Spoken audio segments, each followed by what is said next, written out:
A waitress quietly helped a shy black girl every morning. Just hot water, soft eyes, and unspoken pain. Until Big Shaq walked into her diner. He wasn't there to eat. He was there to find the missing granddaughter. No one knew was sitting in that corner booth. And what happened next changed everything. Before we deep dive into this interesting story, subscribe to our channel, and tell us where are you watching from. Share in the comments below. The morning light spilled through the smeared windows of Willow and Pine Diner, the kind that wasn't golden or romantic, but pale and tired, like a promise that never quite delivered. The booths had torn vinyl seams. The menu covers were cracked. The scent of bacon always lingered, even when there was none left on the grill. The regulars didn't complain. They'd grown up with this place. They aged in those booths, like rings in an old tree. And so had Lena Whitlow. Lena moved behind the counter like someone who knew the rhythm of sorrow. She didn't rush, but her eyes were always one step ahead of her hands. It was the kind of grace you earn after serving eggs and dreams for 20 years, and watching both go cold. The register drawer was sticky. The coffee brewed slower now, and the days dragged longer with fewer tips. But Lena stayed, maybe out of hope, maybe out of habit. That's when she noticed the girl. She didn't walk in like the others. She hovered at the entrance the first time, unsure if the faded open sign really welcomed her. No adult trailed behind her. No school bag on her shoulders, just her. Maybe 9 or 10 years old, with dark curls tucked into a hoodie 2 sizes too large, and shoes that looked like they belonged to someone wealthier, someone older. She chose the booth farthest from the window, and closest to the back exit. It wasn't random, it was survival. Lena gave her the kind of look that wasn't intrusive, but intentional. She walked over with a menu, and a smile, but the girl only whispered, "Just hot water, please." She didn't meet her eyes. Lena didn't push. She brought the water, added a lemon slice, and left the menu anyway. The next day, the girl returned. Same booth, same hoodie, same silence. This time, Lena poured her a cup of oatmeal behind the counter, and slid it across the table like a magician passing a secret. The girl looked up, not all the way, just enough to reveal eyes that had seen too much and trusted too little. "Thank you," she murmured. Her voice was gravel and wind, small, but steady. Lena nodded, and walked away. No charge. It became a routine. The girl came in just after sunrise. Always alone, always quiet. Lena began to time her prep around it. 2 eggs, toast, sometimes pancakes if she had enough mix. She told the line cook it was a promotion idea, early bird kids special. He didn't argue. No one ever argued with Lena. But they noticed. Everyone noticed. By the second week, the manager, Rick Hargrove, called Lena into the office. Rick wore disappointment like a cologne. "We're bleeding, Lena," he said, tapping at a spreadsheet she'd stopped pretending to understand. "Giving away food? We don't have room for charity. You want to feed every stray that walks in?" Lena leaned against the doorframe, arms folded. "She's not a stray, Rick. She's a child." Rick scoffed. "A child whose parents aren't around. That's not our responsibility." "It's mine," Lena said. Then she walked out before he could finish whatever soulless line came next. Some of the waitstaff started whispering. Her coworker Jamie said the girl looked runawayish. Another, Carl, joked about calling social services before someone else did. Lena didn't laugh. She just kept feeding the girl. Each morning, the girl began leaving tiny notes behind. Napkins folded in half, tucked beneath her plate. They were never signed. At first they were simple. "Thank you for breakfast." Then they grew longer. "I didn't sleep much. I dreamt about my mom last night. You make me feel safe." But one note stayed with Lena, more than the rest. "I didn't mean to run. I was just scared. He doesn't know I'm gone." That day, Lena didn't serve pancakes. She brought a grilled cheese with tomato soup, comfort food, her own mother's remedy for every storm. The girl smiled, barely, but it was real. Still, the tension began to spread. A local couple who always sat by the window asked Lena why she was feeding some strange kid every morning. Lena offered them decaf instead of regular. The tip was smaller that day. She didn't care. By the 3rd week, the girl started arriving earlier. Lena noticed she'd stop just short of the diner's door and look around before entering, like checking for something or someone. Her shoulders were always stiff, her steps cautious, and Lena began to wonder. No child disappears willingly. Not like this. That night, after closing, Lena lingered. She wiped the girl's booth slowly, as if the table might speak. When she flipped the napkin holder to refill it, one napkin slipped out. On it was a doodle, just a quick sketch in blue ink, of a tall man and a little girl beside a car with no license plate. The man's face was just an outline, but his size took up half the page. Something cold crept into Lena's chest. She locked up that night, but didn't sleep. She brewed tea, sat on her porch, and replayed the girl's words. He doesn't know I'm gone. I didn't mean to run. She opened her laptop, typed in the words missing girl black hoodie designer shoes, and clicked through pages of search results. At 3:17 a.m., she found it. A news article from Georgia. A family road trip gone wrong. A rest stop. A missing girl. A massive search. The girl's face was rounder in the photo. Younger, but unmistakable. Her name, Zariah Monet O'Neal. The granddaughter of Shaquille O'Neal. Lena stared at the screen. Her breath caught, not just because of who the child belonged to, but because now it made sense. The shoes, the shyness, the silence, and the fear. Zariah wasn't hiding from danger. She was hiding from herself, from shame, from the belief that no one was looking anymore. But someone was looking. A family, a nation, and a grandfather with shoulders big enough to carry the world. Lena didn't sleep. The next morning, she made French toast. Zariah came in. Same as always. Lena set the plate down and sat across from her, something she hadn't done before. The girl froze. I saw your drawing, Lena said softly. Zariah's eyes widened, but she didn't speak. Lena placed the folded flyer next to the plate, the missing poster. Zariah looked at it, then at Lena. Her lower lip trembled. I'm not mad, Lena said. I'm not sending you away. But I think it's time you let someone find you.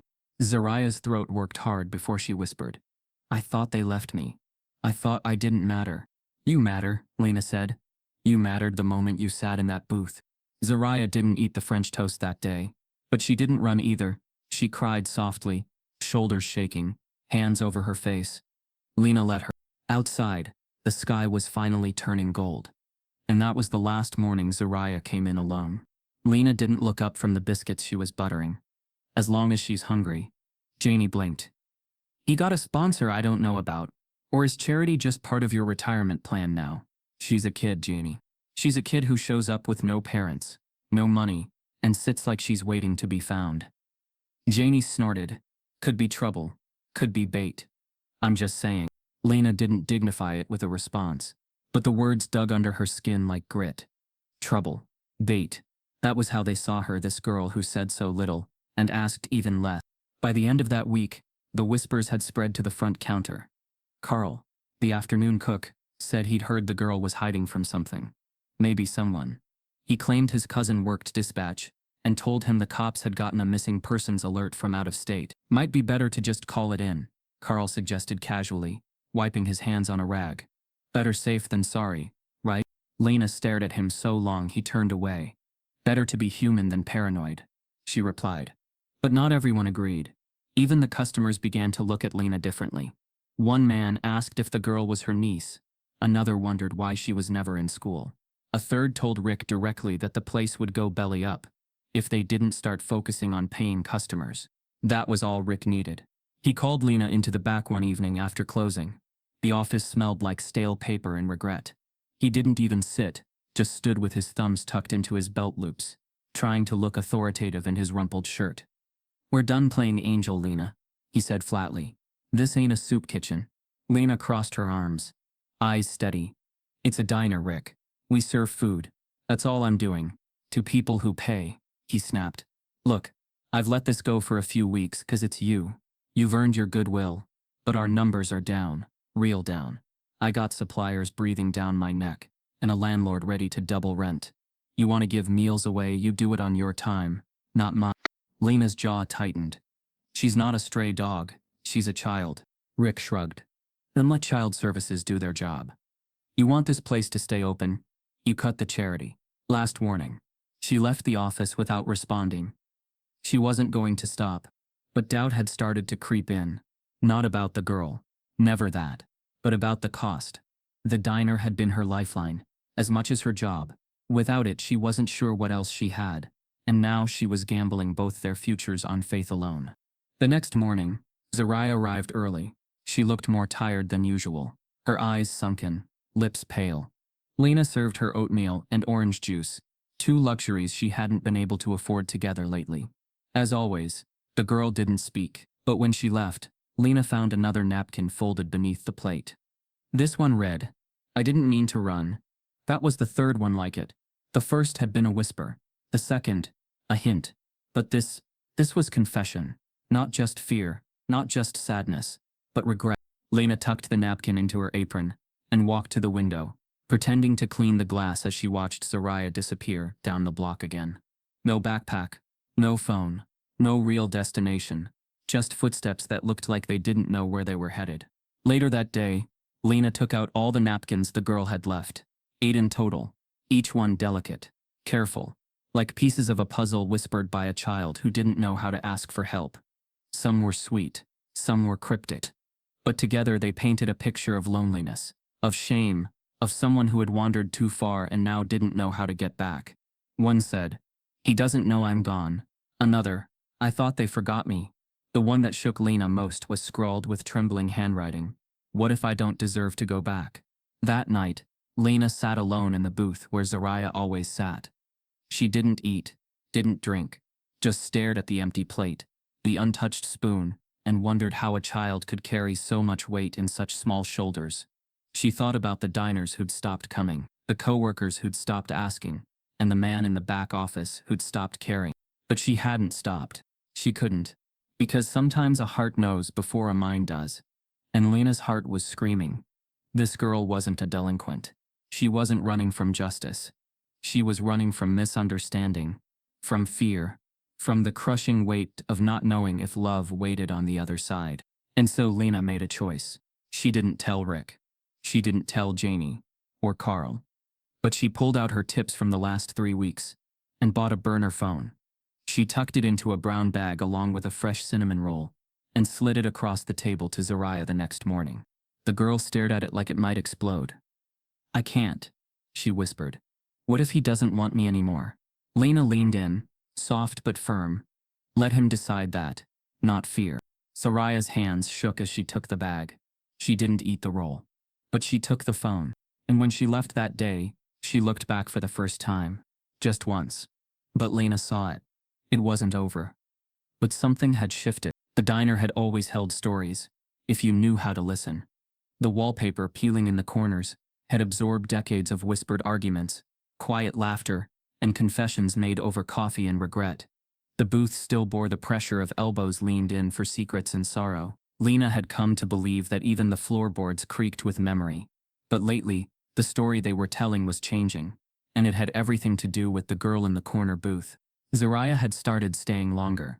At first she'd come in, eat quickly, and slip out like a shadow trying not to be seen. But now, she lingered.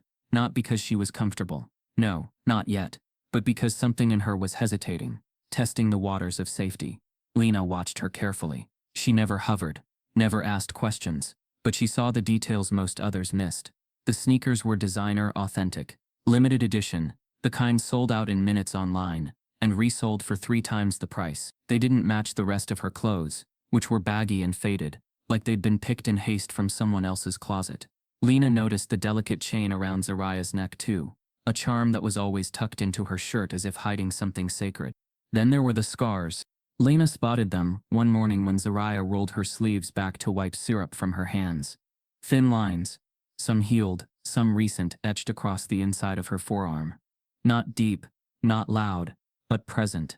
The kind of marks that didn't scream danger, but whispered pain. Lena had seen scars like those before, on girls who grew up too fast and trusted too late. She also noticed the way Zariah flinched any time a police cruiser passed by the window.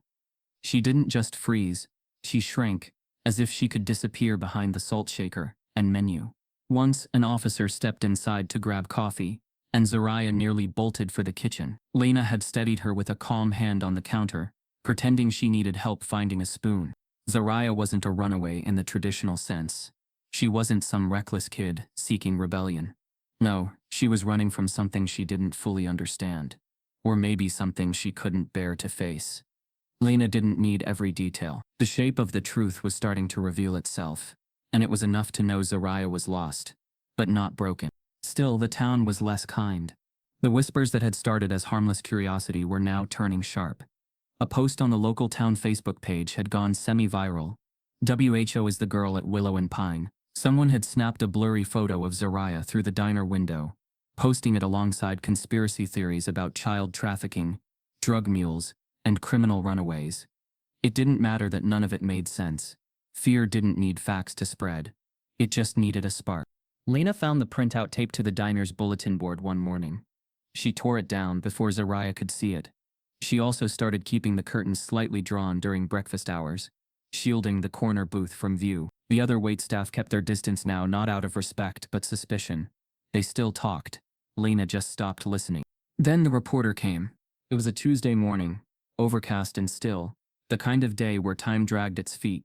A woman stepped through the diner doors wearing a tailored blazer and a forced smile. She didn't order anything, didn't sit. She approached Lena at the register with a laminated press badge and eyes too sharp to trust. "Morning," she said, almost sweet. "Name's Shelby McCrae. I write for Midwest Weekly Dispatch. Mind if I ask you a couple questions?" Lena wiped her hands on a towel, her expression unreadable. "Depends on what they're about." The woman leaned in slightly, lowering her voice like it was a secret between old friends. "You seen this girl?" She pulled out a printed flyer. Zariah's photo front and center, younger in the picture but unmistakable. Name's Zariah O'Neal, granddaughter of Shaquille O'Neal. Went missing during a road trip 3 states south. Been gone almost a month now. Word is, she might be in the area.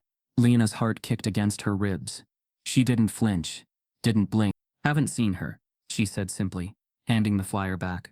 "Hope she's found safe." Shelby's eyes narrowed. "You sure about that? Word around town says a quiet girl's been hanging around here lately. Keeps to herself. Sounds a lot like her." "Lots of quiet girls around," Lena replied. "Doesn't mean they're lost. Just means they're thinking." The reporter smiled, but there was no warmth in it. "If you hear anything, you'll let someone know, right? We just want her safe." Lena nodded. "Of course." She watched Shelby leave without another word. As soon as the door shut behind her, Lena exhaled, long and slow. She didn't know if the woman believed her. She didn't care. The moment had come, and she had chosen. Later that day, Zariah returned. She sat at her booth, like always, clutching the brown bag Lena had given her days earlier. The phone still inside, untouched. Lena placed a grilled cheese and tomato soup on the table, same as always. But today Zariah looked up. "She came in, didn't she?" Her voice was hushed but clear. Lena nodded slowly. "She did. What'd you tell her?" Lena shrugged. "That I hadn't seen you." Zariah stared at her food for a long time. Then she whispered, "Why?" Lena sat down across from her, folding her hands. "Because I promised you I'd protect you, and I meant it. But I also think it's time you start thinking about what you want next. This limbo you're in. It's not safe. Not forever." Zariah didn't respond, but her fingers gripped the edge of the table until her knuckles turned white. The soup sat untouched. As the afternoon wore on, Lena couldn't shake the feeling that something was coming. The air had a different charge, like a storm building behind calm skies. Zariah didn't stay long that day.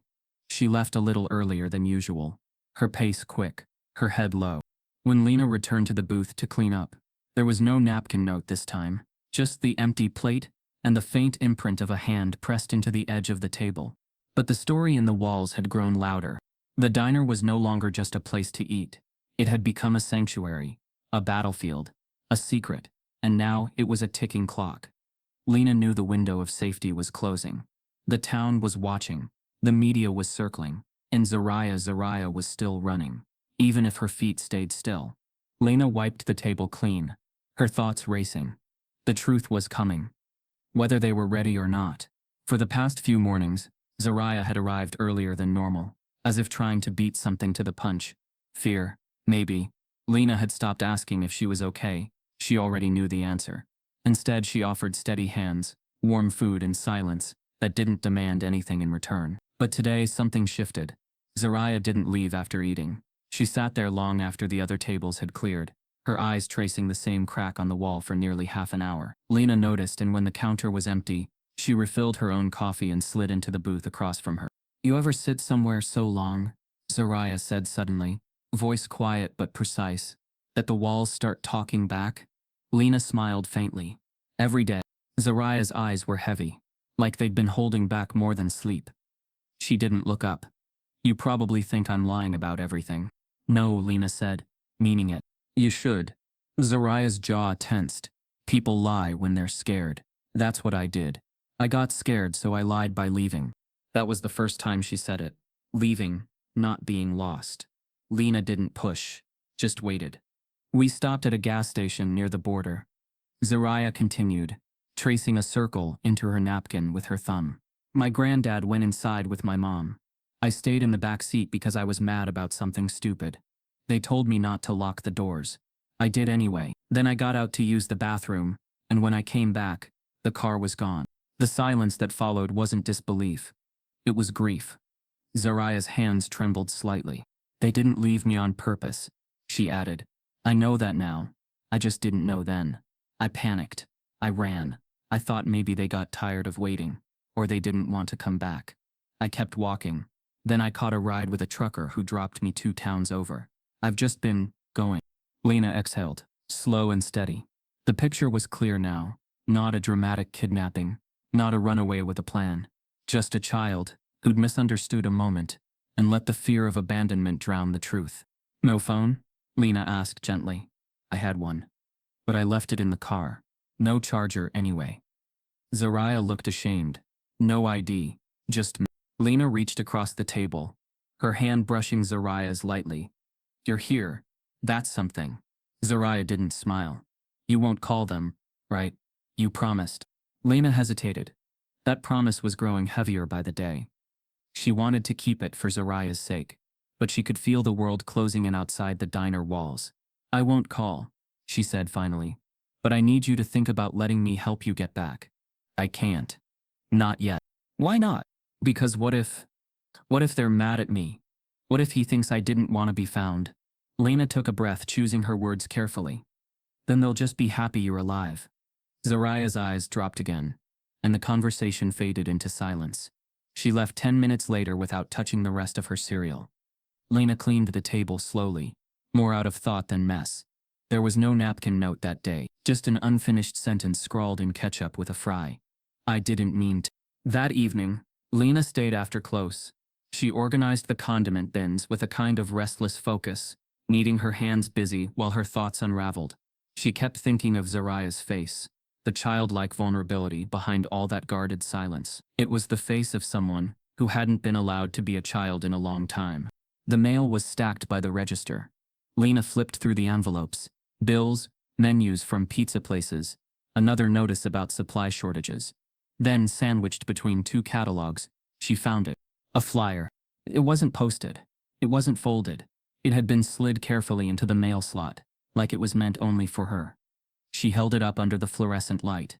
A photo of Zariah, clean, smiling, and unmistakably herself, looked back at her. The headline above her image was in bold red letters, "Missing granddaughter of Shaquille O'Neal." Below was a paragraph describing the day she disappeared.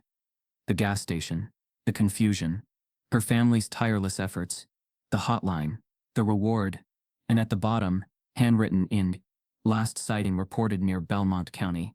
Diner staff may have seen her. Please call. Lena stared at the flyer for what felt like forever. Her hands gripped the edges until they crumpled. It wasn't just real now. It was national. It was urgent. And it was here. The weight of the promise she made to Zariah, now pressed against every moral bone in her body. She'd told her she wouldn't call. She meant it. But wasn't not calling now its own kind of betrayal?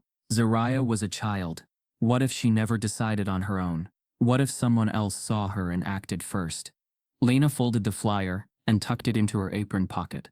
She didn't sleep well that night. The next morning she arrived before sunrise, pacing the kitchen while the griddle warmed. She thought she'd get time to think, but the door creaked open just after 6. Zariah stepped in like she always did, like the floor might collapse if she moved too quickly. Lena didn't serve her usual breakfast.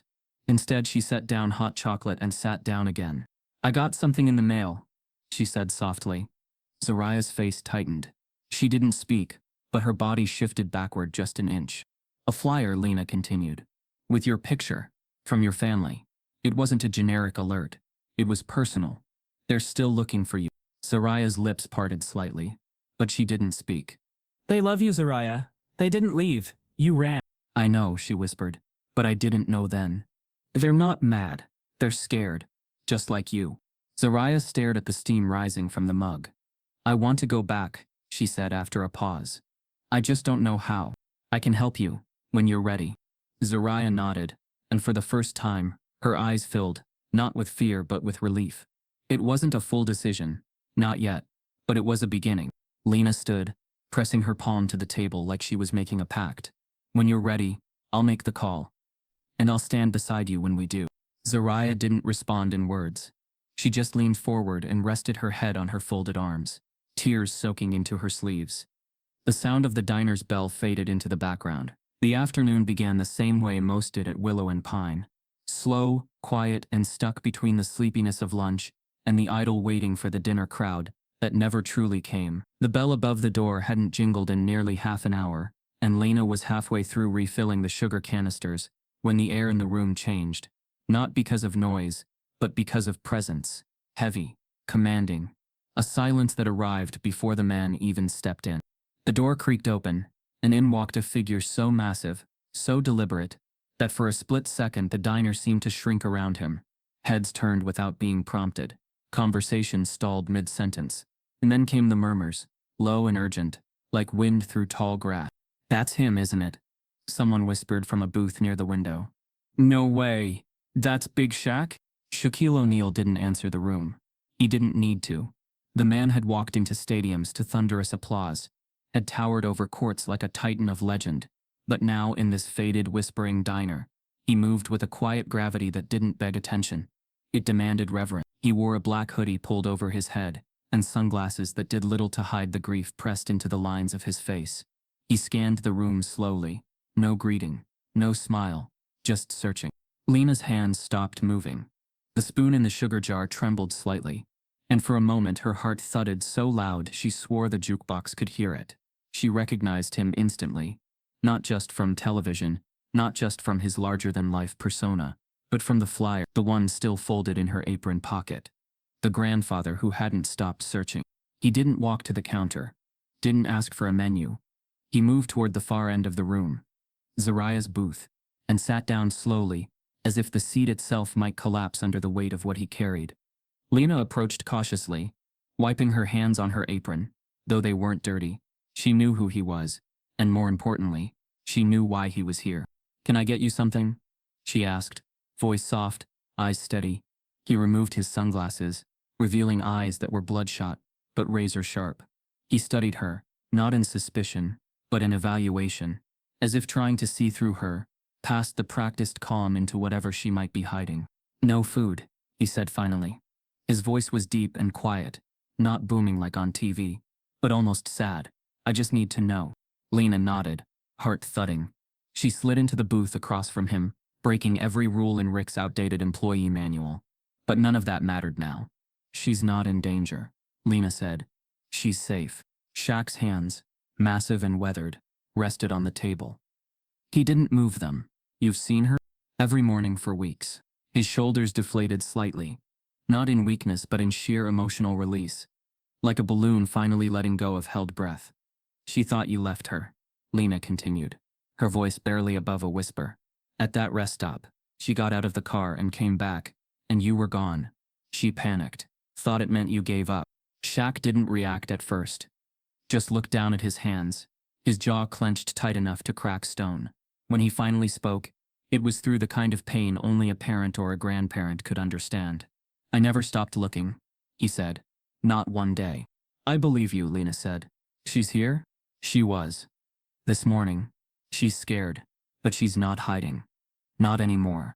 Shaq nodded slowly. His eyes were glassy now, but he blinked it away. I tracked her here through an ATM camera. Someone said a girl matching her photo was seen at a convenience store across the street, buying gum. Lena smiled faintly. She likes cinnamon. She used to chew it before games, Shaq murmured, lips curling into something resembling a smile.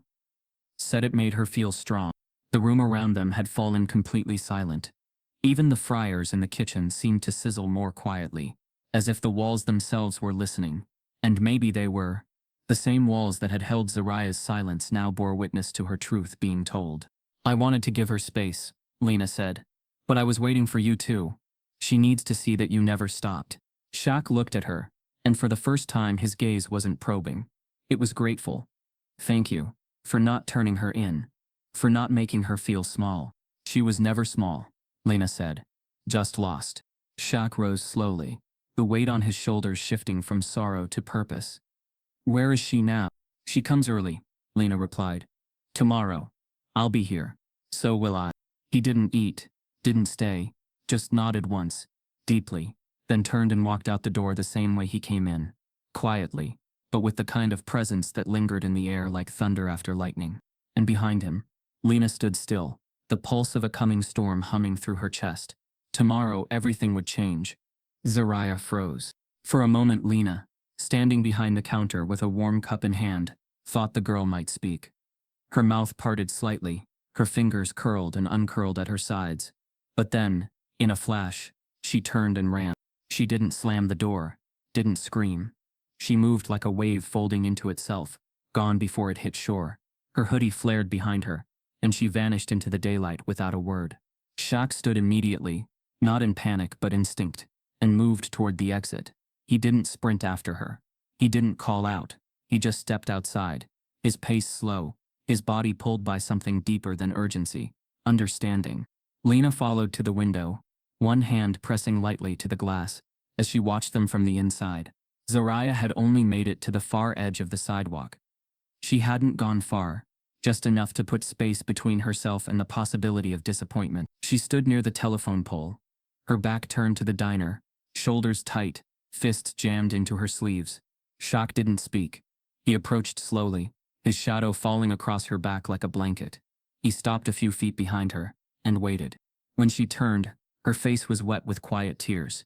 Her eyes searched his, looking for anger, for shame, for the emptiness she feared would be there. Instead, what she found made her crumble. Her knees buckled first, and then she was on the ground, not thrown by force but by weight. The unbearable kind that lives in your chest when you believe you've been forgotten. Her sobs were silent at first, hiccuping through her breath, then fuller, aching. She buried her face into her arms, unable to hide, unable to speak. Shaq knelt down, slower than most would, the stiffness of age and emotion grounding him. And then he wrapped her in his arms, those famously wide arms that had once broken backboards and lifted trophies, and now held a child like she was the only thing in the world that mattered. He rocked gently, forehead pressed to her temple, one hand holding the back of her head. He didn't tell her to stop crying. He didn't say it would be okay. He just let her be exactly what she was, broken, beautiful. From the diner window, Lena wiped at her cheek. The tears surprised her, but they didn't embarrass her. This was what it meant to watch love return home. Eventually, they rose together. Zariah's face was streaked with tears, but something in her posture had changed. The fear hadn't vanished, but the loneliness had. She held his hand now, not tightly, not desperately, just enough to let him know she was ready. When they stepped back inside, the diner felt different. The other customers had gone quiet. Some whispered, some stared, but the moment belonged only to them. Lena didn't speak.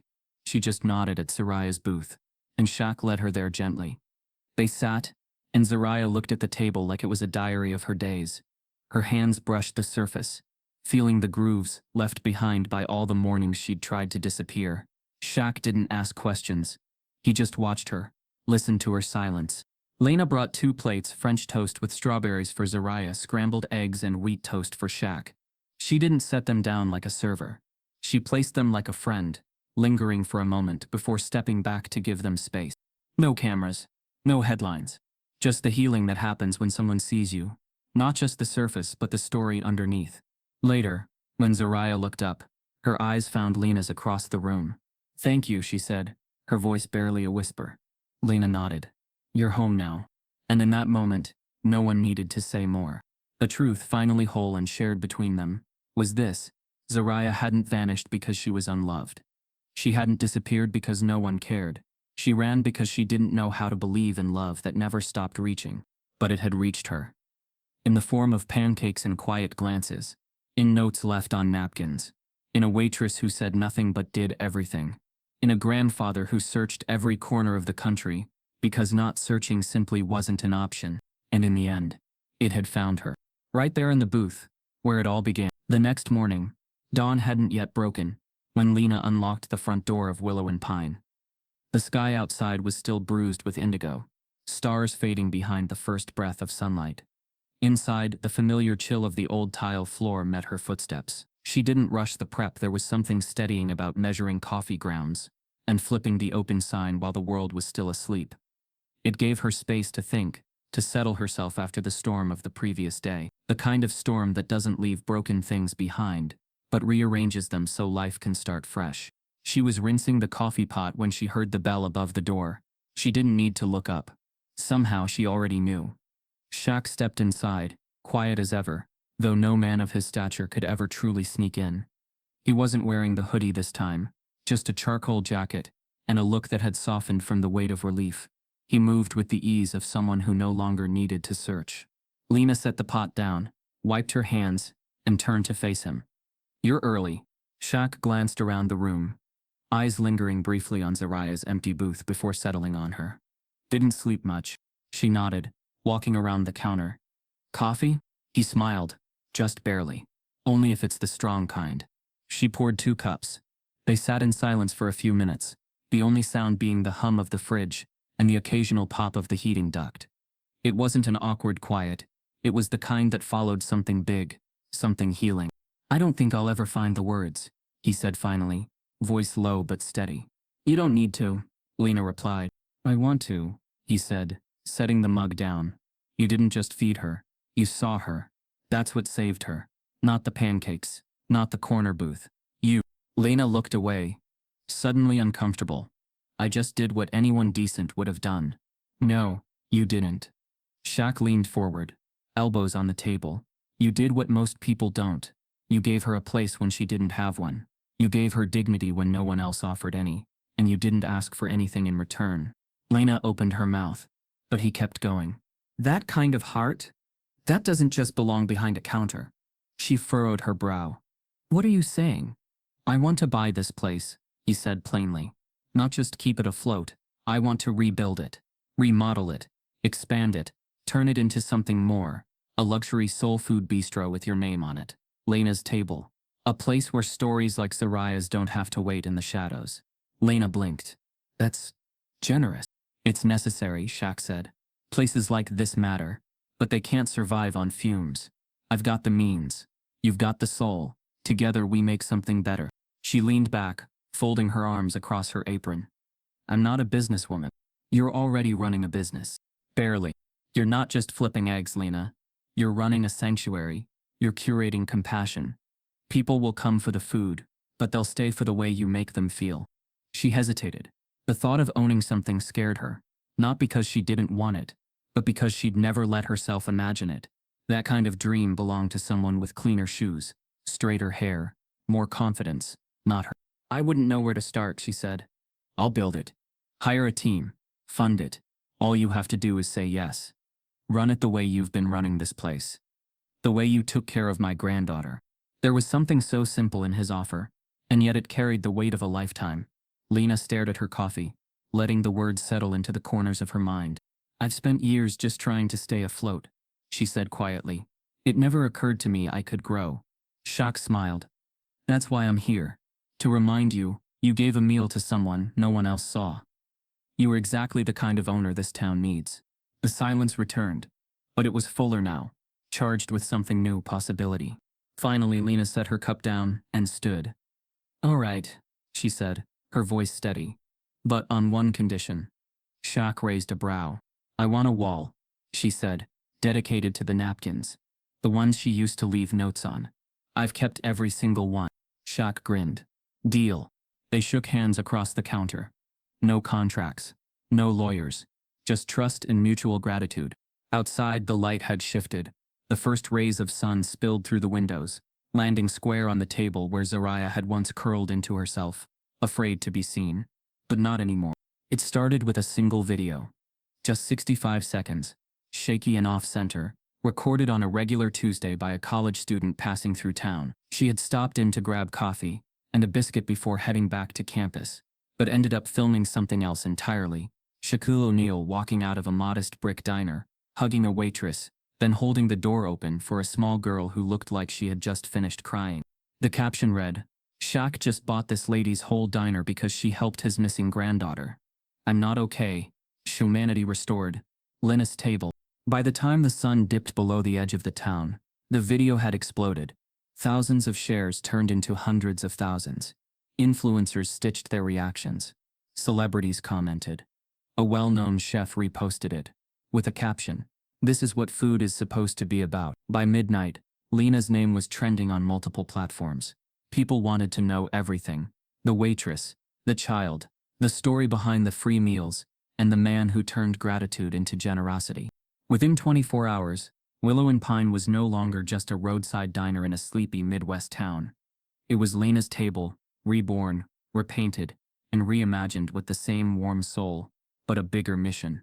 What had once been cracked linoleum floors were now hardwood stained the color of honey. The old booths had been replaced with soft leather seating. The kitchen had doubled in size, and the smell that drifted out every morning, bacon, cornbread, and coffee carried further than ever before. But what hadn't changed was the heart of it. Lena still came in at dawn, still prepped the coffee herself, still wore her hair pulled back in the same no-nonsense bun she'd had for years. But now, when customers arrived, they didn't just look at her.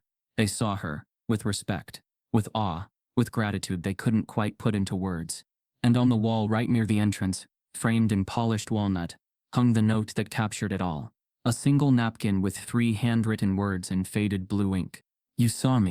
Zariah had written it weeks before the world knew her name, back when she was still just a quiet girl in a corner booth. Unsure if anyone cared enough to notice, Lena had kept it tucked in her apron for days before she ever thought to preserve it. Now it was the first thing visitors saw when they walked in. Some took pictures, others cried.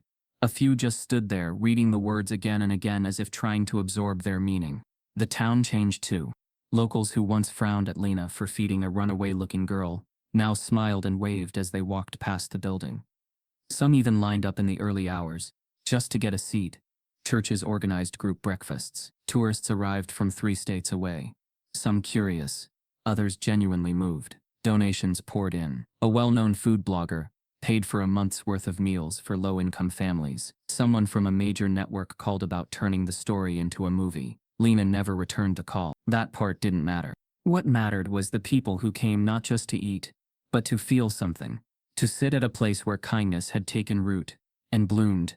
They read Zariah's notes, now mounted along a back wall, each one preserved like scripture. Some left their own behind. Thank you scribbles, messages of hope, prayers for the people they'd lost. Lena saved every single one. Zariah visited often. She didn't stay long. School and therapy and family life had reclaimed her days. But when she came, it was always with a smile. She'd sit at her old booth, order cinnamon gum from the candy jar, and ask Lena about the new guests. Once she brought in her whole family.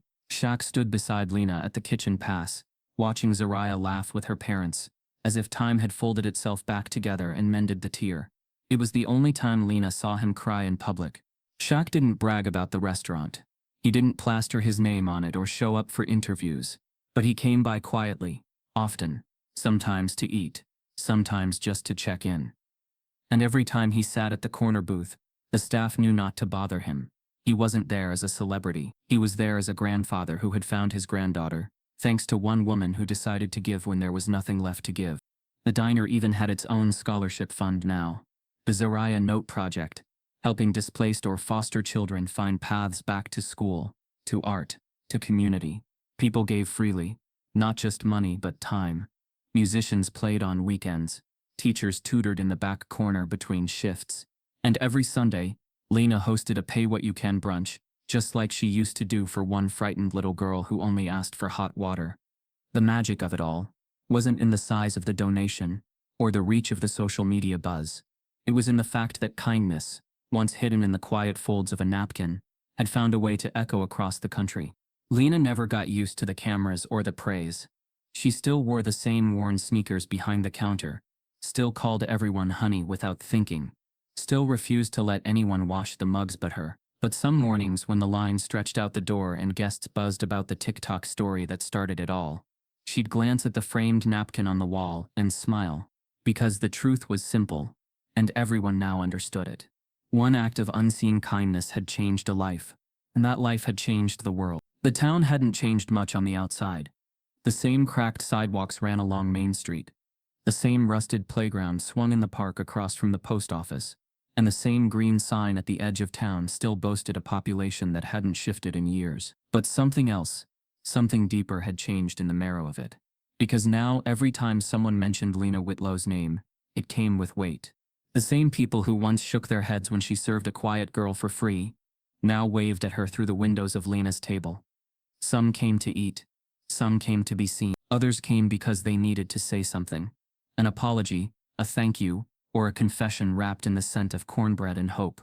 The whispers hadn't vanished. There were still those who muttered about diner drama turned fairy tale. But Lena no longer cared who whispered. She'd already heard what mattered. She didn't spend her days collecting praise. She spent them building something stronger. She trained single mothers how to run the grill, how to manage inventory, how to build something they could pass on to their kids.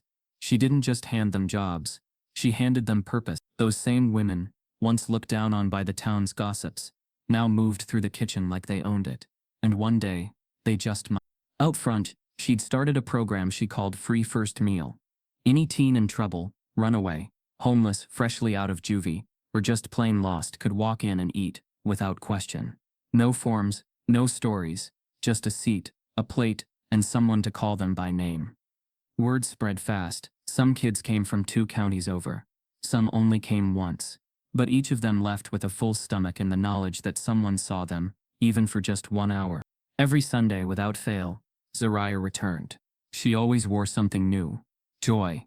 It showed in her posture, in her laughter, in the way she retold stories from school as if the world no longer terrified her. She'd come straight from church or family outings, sliding into her old booth with a journal in hand, and hugs for anyone who offered one. She'd draw in the margins of napkins, still leaving behind quiet messages like breadcrumbs. One of her recent ones read, "Kindness grows where eyes stay open." Lena tucked that one into her apron pocket too. Shaq still came by. Never loud, never showy. Just a tall shadow slipping into the back booth, with a nod and a smile. He didn't need to announce himself. His presence echoed in the way the staff straightened their posture, in the way people glanced with respect, but never approached. He'd eat slow, listen close, and tip large. Always cash, always folded once. He never let Lena thank him, and she never tried. The gratitude between them didn't need repeating. But perhaps the most surprising change came not from strangers or travelers, but from someone inside the diner itself. Rick Hargrove, the former manager who once warned Lena about bleeding out the budget on free meals, now stood behind the grill. At first, no one believed it. That Rick, who once tracked food costs like a watchdog and kept charity on a leash, now wore an apron and flipped breakfast sausage for a cause he used to scoff at. But he did, and he did it well. He came back 6 months after Shaq's donation, hat in hand, shame etched into the corners of his eyes. He'd lost his job elsewhere. Rumors said it was attitude. Others said he'd simply burned out. Whatever the truth, Lena had listened quietly when he showed up on her porch one morning, eyes sunken but sincere. "I got it wrong," he told her. "About the girl. About you. I said things I shouldn't have. And I see now, I didn't just miss the point. I stood in its way." She didn't respond immediately. She just motioned for him to follow her into the kitchen. "You know how to season a skillet?" He nodded, stunned. "Then get to it." He'd been there ever since. Not everyone warmed to him immediately, but Lena didn't press them. Redemption didn't need a speech. It needed consistency. Over time, Rick proved himself. Showing up early, taking double shifts, never missing a plate. And in small ways, he softened. Once, a teenager from the Free First Meal program dropped his tray. Rick didn't yell. He picked it up, refilled the plate, and added a second biscuit with a shrug. No words, just action. Lena noticed everything. She saw how the town changed not by miracle, but by choice. One person at a time, from whispers to applause, from doubt to participation, from indifference to action. She never chased headlines, never leaned into her fame. But when a national paper ran a feature titled "The Woman Who Fed a Lost Child and Found a Community," she didn't protest. She just clipped the article and tucked it next to Zariah's napkin behind the host stand. And late at night, when the chairs were flipped and the lights were low, Lena sometimes stood in the middle of the restaurant and let herself feel it all.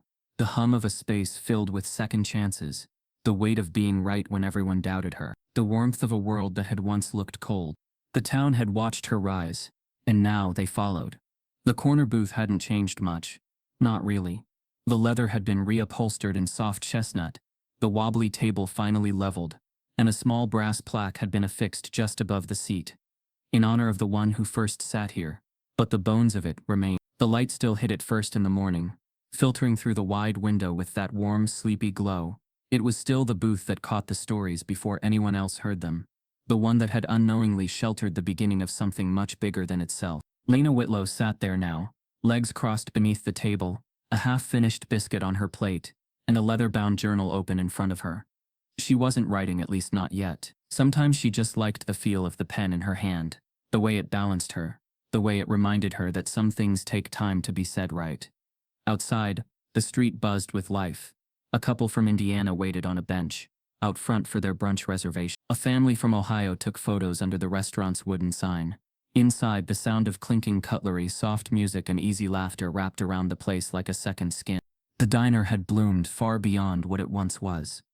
Lena's table had become a landmark, not just for the food or the celebrity backstory, but for the feeling it gave people when they stepped inside. And yet Lena hadn't changed with the paint or the tiles. She still wore her same sneakers, still arrived before the sun, and still greeted every customer like they'd been coming for years, even if they'd just stepped through the door for the first time. That morning had begun, like most. The early crew prepped the griddle. The smell of biscuits and brown sugar floated into the street. But as Lena sipped her coffee in the corner booth, she noticed a small figure standing just outside the window, not moving, just watching, not lost, but not quite ready to be seen. She recognized that stillness. It was the same kind Zariah had carried when she first walked in. It was the kind that said, "Please don't ask me anything until I'm ready to answer." And Lena had learned by now kindness didn't start with questions. It started with space. The bell above the door jingled gently, and in stepped a boy, maybe 12, maybe younger. His hoodie swallowed him whole, and his shoes were covered in dust. He moved cautiously, his eyes scanning not for a table but for a way out. He had the look of someone measuring how far he'd have to run if things turned sour. He approached the counter and spoke in a voice so soft the cashier had to lean in. "Just a cup of water, please." The young woman behind the register glanced at Lena, unsure. Lena closed her journal and rose without a word. She walked to the counter and nodded. "Take booth 3, she said gently. "I'll bring you something warm." The boy hesitated, then nodded once and made his way to the booth. Zariah's booth. He slid in, backpack clutched against his chest. His eyes never stopped moving. Lena returned a few minutes later, with a plate of cinnamon oatmeal, 2 slices of toast, and a glass of orange juice. She didn't ask his name, didn't offer hers, just set the food down, smiled, and said, "Eat while it's hot." The boy looked at the plate, then up at her startled. "I don't have money." Lena shook her head. "You don't need it." She turned and walked away, the conversation complete. And though she didn't look back, she knew he was watching her the way Zariah once had, with disbelief that hadn't yet turned into trust. But might. That was Back at her booth, Lena picked up her pen and finally began to write. There's something sacred about the moment a soul steps into shelter for the first time. Not shelter like walls and heat, but the kind that says, "You don't have to explain yourself here." Zariah was the first, but she won't be the last. And every time I see a child sit in that booth with nothing but a quiet plea in their eyes, I remember that none of this was ever about food. It had taken her a long time to realize that. Sure, Lena's table had great food. People raved about the peach cobbler and the smoked brisket sandwich, and the maple butter pancakes. They came in for the menu, but they returned for the way it made them feel. Whole, welcomed, worthy. That feeling had spilled beyond the restaurant. Zariah's story had started something, but the town had carried it forward. Teenagers who once lingered behind the gas station now helped wash dishes for part-time pay. The free first meal program was running strong, backed by donations and volunteers. Community board meetings were held in the back room, and one of Lena's former waitresses had just launched a mobile kitchen in the next county over, calling it Kind Bites. Zariah still visited, though now she had braces and carried a journal of her own. She was thriving in school, played trumpet in the marching band, and had started writing her college essays. One of them was titled, "The Corner That Found Me." Lena had cried for hours after reading it, and Shaq never made a scene. He'd come through quietly, sometimes just to refill the salt shakers, or to hug Lena, or to nod at the wall where Zariah's first napkin was still framed. "You saw me." Those 3 words had become more than a memory. They were now stitched into every apron, carved into the bench outside, and even printed on the back of the menus. A reminder that the eyes we turn toward others can heal, harm, or save, and that choosing to see someone is one of the rarest, most radical things a person can do. Lena finished her journal entry and closed the book. She looked out across the dining room, watching the boy eat his toast with slow, careful bites.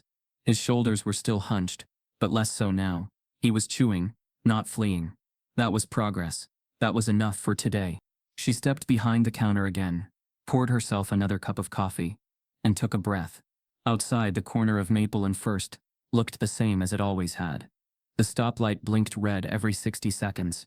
The same old bookstore stood across the street. But people stopped now. They came from cities and towns that had never cared about this dot on the map. They came to stand in front of the sign, to take photos, to say they'd been where it happened, where one meal became a miracle, where one woman said yes when she could have said no, where one girl found her way home because someone believed a child deserved to be fed. No questions asked. The corner hadn't changed on its own. It had been changed. By patience. By heart. By risk. And now it pulsed with something sacred. As Lena moved through the restaurant, checking tables, greeting guests, grabbing hot plates from the pass, someone asked her how it all began. She paused, smiled, and nodded toward the corner booth. "It started there," she said, "with a girl who ordered nothing, and a promise that I didn't know would rewrite my life."